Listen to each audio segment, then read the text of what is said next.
তোমরা তো জানোই আজকে রোজা পরব, তো রূপা ফুড অ্যান্ড ব্লগ থেকে তোমাকে জানাই হার্দিক অভিনন্দন এবং ভালোবাসা।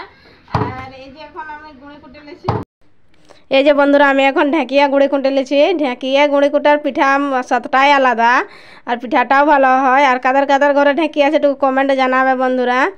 এবারকারের ছানা তো ঢেঁকি মানেই জানে না যে ঢেঁকি কী জিনিস। এই যে দেখছেন আমার গুঁড়ি কুটা হয়ে গেছে, চালাও হয়ে গেছে, যে গুঁড়ি কুটা আমার কমপ্লিট হয়ে। এই যে মাংস পিঠা করব, তো প্রথমে আমি মাংসটা আগে রাঁধে নেব। তো এই যে তেল দিচ্ছি আমি। কোকো তো কাঁচা মাংসও করে, তো রাঁধলেটুকু ভালো লাগে পিঠাটা।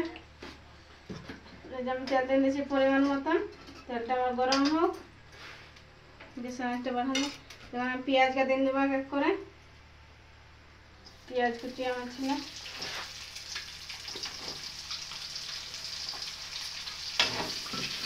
পেঁয়াজটা আমি ভালোভাবে ভাজিয়ে নেবো।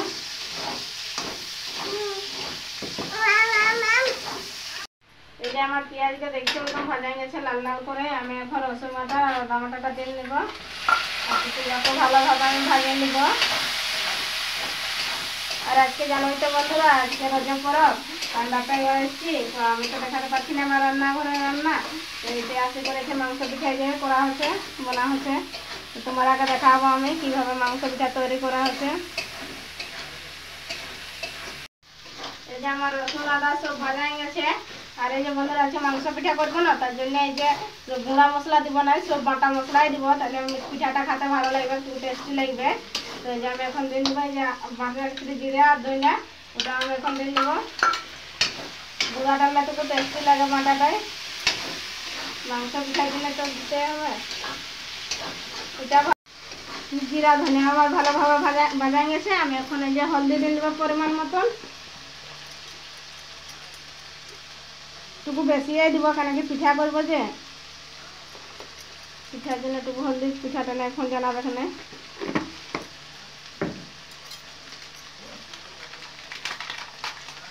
আর চিকেন মশলা দিয়ে দেব। মশলা কষা কমপ্লিট হয়ে গেছে, দেখছো না তেল ছাড়ছে, জানবে যে তাহলে মশলাটা কষা হয়ে গেছে। এই যে দেখছো না কত সুন্দর হয়ে গেছে। এখন আমি এটা দিয়ে দেবো মাংসটা, ভালোভাবে আমি ছাড়িয়ে নেব। আগে আমি 3-4 বার ধুয়ে নিয়েছিলি মাংসটা। নুন দিয়ে নেবো পরিমাণ মতন। আর মাংসটা আমি ভালোভাবে ভাজিয়ে নেব কম আছে।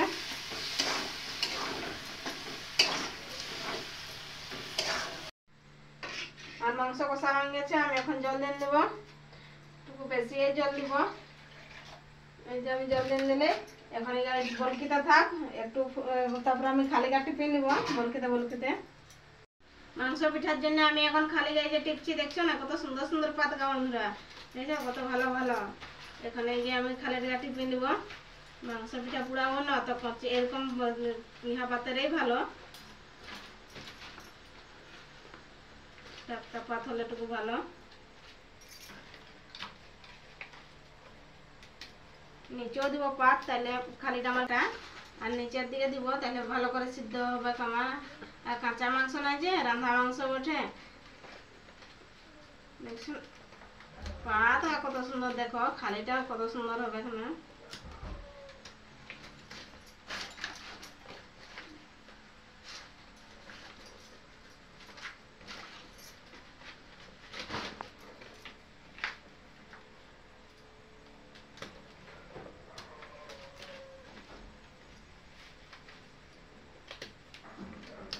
যে দেখো আমার খালি টিপা কমপ্লিট হয়ে গেল।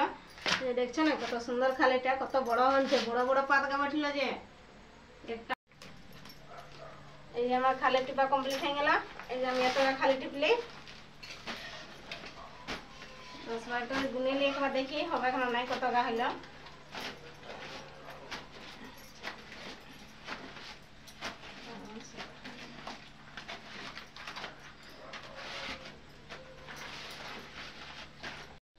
এই যে আমার মাংস রান্না হয়ে গেছে, আমি এখন গ্যাসটা অফ করে নেব। আর এখন আমি এটা গুঁড়ে দিয়ে দেব।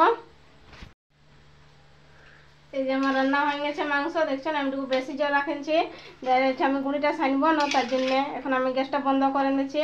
তোমরা এইভাবে একটু বেশি জল রাখবে, তাহলে গুঁড়িটা ভালোভাবে সানাবে। আমি গুঁড়িটা দিয়ে নেব,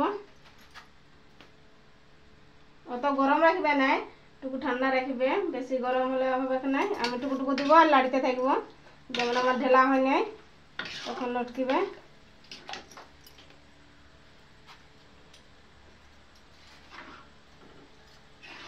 দিতে থাকবে তোমরাও, তাহলে ভালো হবে। টুকু টুকু দিবে, একবারে সকল গুঁড়িটা দিবে নাই, তাহলে না তো ঢেলা হয়ে যাবে সকল গুঁড়িটা একবারে দিলে।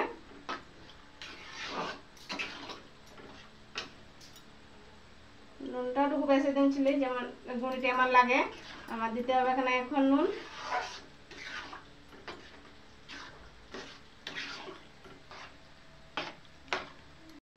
এই দেখো আমার সানা কমপ্লিট হয়ে গেছে, দেখছো না? বেশি পাতলাও করবে না, বেশি পুরো ইহা করবে পুরোও করবে না, দেখছো না? এই দেখো আমার সানা হয়ে গেছে। এইভাবে তোমরাও করবে, বেশি শক্তও করবে না, বেশি নরমও করবে না। দেখছো না আমি এইভাবে করেছি, আপনারাও এইভাবে করবে। এটা আমি সাইড করে নেব, এটা আমি গ্যাসটা ধরাই দেব। গ্যাসটা ধরাই তসলাটা আমি গরম হতে দেব। এখন আমি গ্যাসটা ধরা নিয়েছি,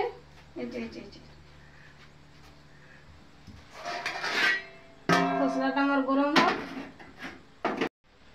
এই যে বন্ধুরা আমি খালি গ্যাস বলে আমি আগে ধরে রাখে নিয়েছিলি। আগে তেল দিব, তেল দিলে পিঠাটা ভালো হবে। খালিটা তেল নিয়ে নিয়েছি, আমি গোটা দিয়েছি। এখন আমি মাংসটা দিয়ে দেব।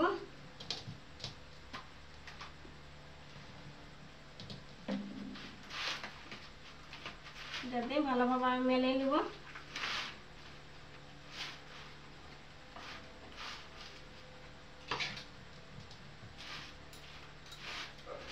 অত পুরো করবো না, পাতলা পাতলা পিঠাটা আমি করবো।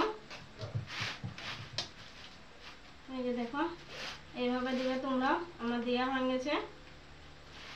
এই খালিটাও এটা আমি ঢাকনা দেব, এটাও আমি তেল দিয়ে নেব।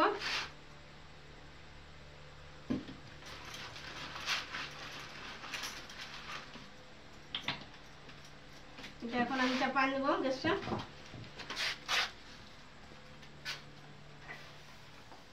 এই দেখো আমি চাপা নিয়েছি, বেশি পুরো করে না, পাতলা পাতলা আমি করেছি। একটু জল ছিমকাই নেব। আর এখন আমি ঢাকনাটা লাগাই নেব। কম আঁচ দিব, অল্প আঁচ দিব, তাহলে সিজবে ভালো। এই দেখো আমার হয়ে গেছে, এইভাবে আপনারা করবেন পিঠা। এই যে আমার নিচের সাইডটা হয়ে গেছে, আমি এখন পাল্টা নিব। এই যে দেখো আমি এখানে পাল্টা নিচ্ছি, হাতটা দিচ্ছি, তাহলে হাতটা দিলে ভালোভাবে পাল্টা হবে। দেখছো না আমার এই সাইডটা হয়ে গেছে। এখন নিচের সাইডটা এরকম যেমন হচ্ছে এরকম হবে, তারপরে আমি নামকাই নেব। এটা আমার হয়ে গেছে, দুই পাশে ভালোভাবে হয়ে গেছে। এখন আমি নামকাই নেব। এই যে দেখো আমি নামকাই নিয়েছি, আমার হয়ে গেছে।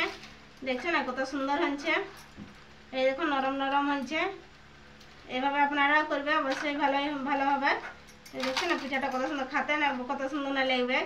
দেখছো না একটু কাঁচা না কিছু না, কেন কি আমি এই মাংস রান্না মাংসর করেছিলেন। দেখছো না কত সুন্দর। আর ফুল ভিডিও দেখার জন্য ধন্যবাদ।